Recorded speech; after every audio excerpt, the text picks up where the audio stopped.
New York City could be back in business very soon, but not in time for Memorial Day weekend. So what will the unofficial kickoff of summer look like for New York City residents? We are checking in with Mayor Bill de Blasio this morning. So good morning to you. You're live at City Hall this morning. We thank you for joining us once again here on Pix 11. So we'll get into the summertime in just a second. I want to begin with the city hitting the benchmarks, right, to reopen.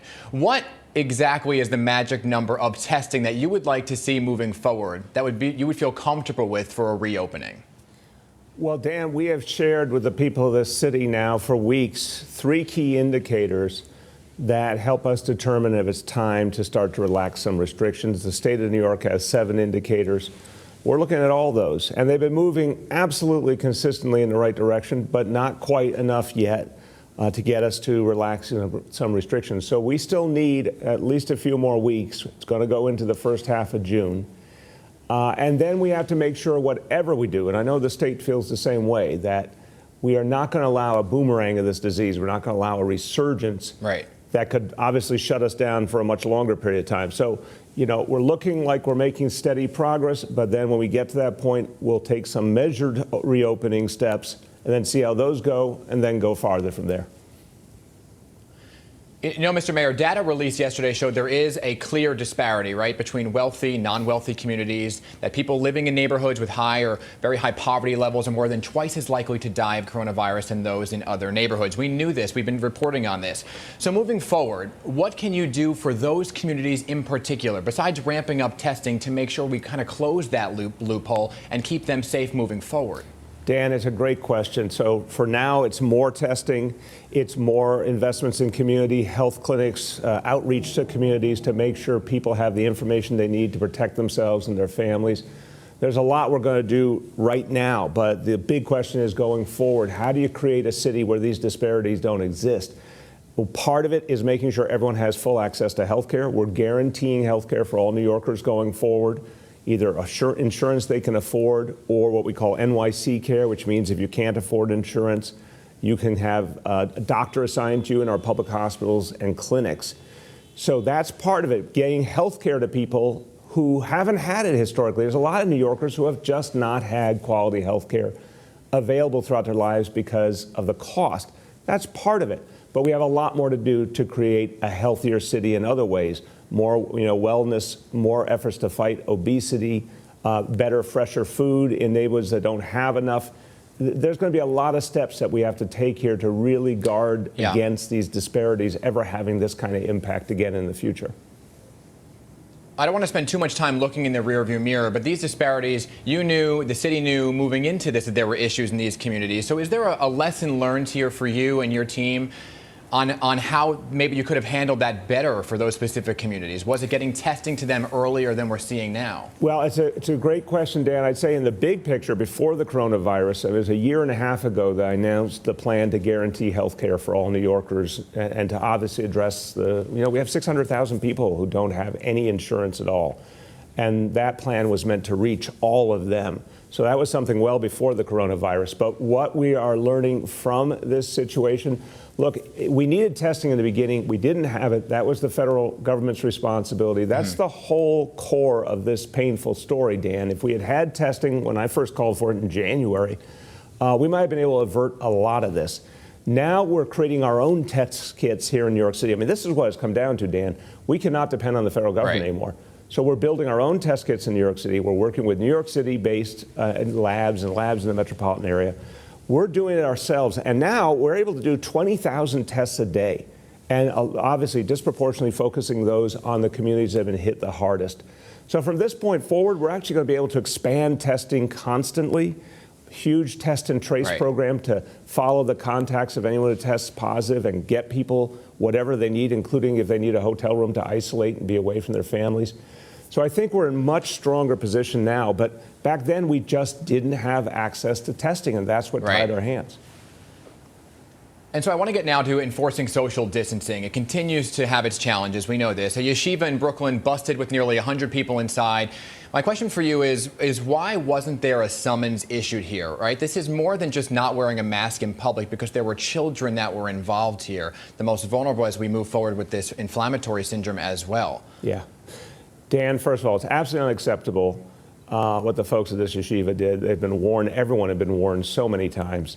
Now, Dan, remember, this is absolutely the exception. The rule has been all over New York City. You've seen very consistently across all communities. People are not gathering. They've gotten the point about how to protect each other and protect themselves from the coronavirus. This was truly exceptional. And with a message I gave on Friday was the NYPD, if they find any gathering, they're going to break it up. But the first goal is just for people to disperse and not come back. Summons is there for anyone who resists. So in this case, as I understand it, they immediately dispersed. They will not be coming back, I assure you. And if we have to shut down that building entirely, we will. But the goal here is not to give people summonses we don't have to, but only if they resist. Yeah, I don't want to put this idea out there, but it almost sounds like a get-out-of-jail-free card, right? So if a barber shop or a business or a speakeasy, if they are caught, are you going to tell them, hey, just disperse, or is there a summons involved there? Look, with the business community, we've seen, again, a high level of compliance. Remember when we closed the bars and restaurants? That's a decision I made quite a while back and said, we're not going to have people eating in. We'll just do takeout and delivery. Unbelievable compliance, Dan. NYPD, FDNY, Buildings Department, Sheriff's Department, they went out all over the city and found almost no need to give summonses. They did give few because some places resisted, but the vast majority just agreed. And if people agree and do what we need them to do, we're not here to add to their economic hardship. Okay. If they don't agree, if they don't act quickly, that's when the summons comes. So I want to talk about Memorial Day weekend now, and of course the beaches. You know, that is a big topic of conversation now. Long Island came out and they said they are taking a bit of an issue here. They want to start screening and checking IDs at their beaches right now because New York City's will remain closed.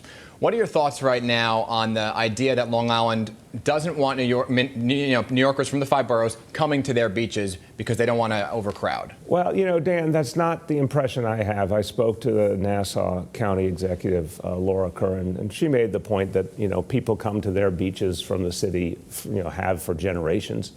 But they're going to put limits on the total number of people in their beaches, obviously, because they need to do that. That's part of the state guidance to begin with. Look, this should not be about any ill feeling towards people depending on where they come from. This is about there are real clear limits on the beaches that will be open, and everyone needs to respect that to keep us all healthy and safe in the entire metropolitan area.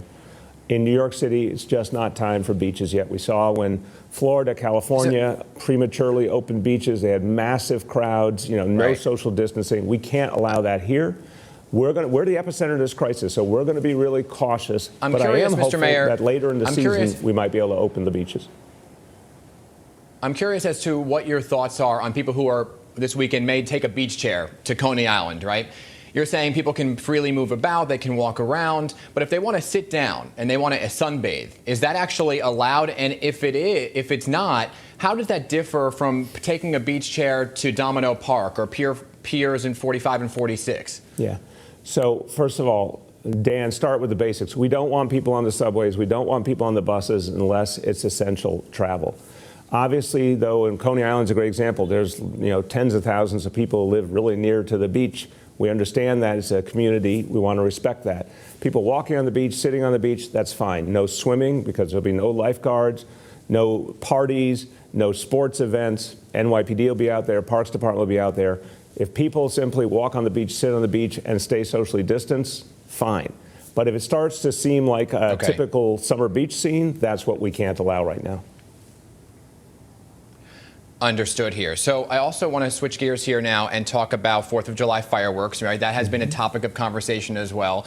Allowing that to happen, saying it's going to go off. Any more details on what we could possibly see on the 4th of July and where the fireworks would actually be? It's too early to give you details, Dan. It's obviously still May. Macy's is going ahead with it, and I've blessed that because I think, you know, there's something very powerful about celebrating our nation's birthday, especially in the middle of a national crisis. So we're going to find the right way to do it, but it's going to be safety first. It may be very, very different than what you've seen in previous years. We'll have more to say on it as it gets closer. Okay. But what I've made clear is there's going to be a celebration of July 4th, but we're going to do it the safe way. New York City Health Commissioner, she issued an apology yesterday over comments made towards the NYPD. The unions would still like to see her resign. Curious to ask you about why she hasn't necessarily been on those daily briefings. I know you say the lineup changes every single day, but there's been this big issue with this inflammatory syndrome here affecting so many children. She is a pediatrician after all. So shouldn't we be hearing from the city's doctor daily on this issue? Again, we put up a lineup of people, all of whom are fighting this crisis. Our deputy mayor for Health and Human Services is a doctor as well, the head of our public health system, my senior advisor on the coronavirus. All of these folks participate along with Dr. Barbeau as health commissioner. All of them bring expertise. So we put together different lineups each day. She'll be speaking as part of our group today. But look, I think the important thing is we're watching very closely, and to all the parents out there, all the family members, this syndrome, I know everyone's very, very concerned about it. The one thing we are seeing that is at least hopeful is early detection makes a huge, huge difference. So parents, family members, if you see any of the signs, the rash, the vomiting, the fever, if you see these signs in children, please immediately alert your doctor. It's very important to act quickly. Mr. Mayor, we are out of time. I know you have another interview to get to. I want to end on a lighter note. It is Takeout Tuesday. We feature a lot of places in New York City that are small mom and pop shops, right? I want to know what exactly your takeout place is, your takeout place of choice. Well, in my neighborhood in Brooklyn, unquestionably, because it's on my own block, is Bar Toto, 6th Avenue and 11th Street in Brooklyn. I don't know, honestly, if they're doing takeout lately, but that's the spot I would go to. There you go. Mr. Mayor, appreciate your time this morning, as always, and thank you for what you're doing. All right. Take care now, Dan.